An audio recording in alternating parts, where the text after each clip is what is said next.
guys. We're here at the Queensland Welcomes You workshop, and I'm just here with Linda and Jane. We've just gone through the workshop itself and it was very interesting. I've just got a few questions I'm going to ask you. So the first question is, what's the best way businesses in FNQ can make visitors feel truly welcome? Personally, I think the main thing for them to do is create a team of really proud hosts.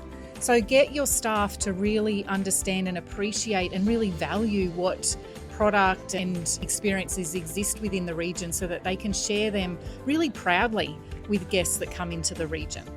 What do you think, Jane? For me, I think it's really just personalising it. So asking their name, using their name, so then they feel heard, listened to and acknowledged, right? I think that's just a really simple but very easy thing to make people feel noticed. I think that's really a critical thing for people to, in every day. How can tourism businesses help visitors feel more connected to the region? Yeah, I think connection is all about sharing stories. So sharing stories about what's special about the region, about the history of the region, interesting, quirky stories that really allow guests to know more about the region rather than just sharing, the facts and things to do.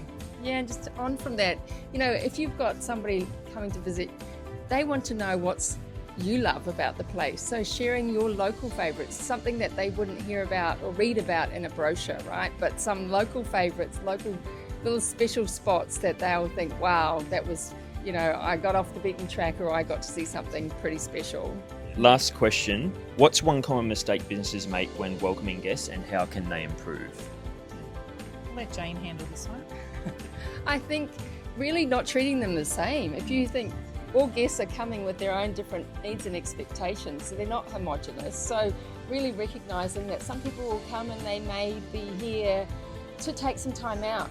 They may have been going through a really hard time, or other people may be coming and they're here to celebrate something special, or they may have saved, and others may have saved up so much money that this is really extraordinary for them to take this time. So you've got to really recognise they're not all the same. You've got to recognise and respond to that so that you do deliver on the best possible experience for them.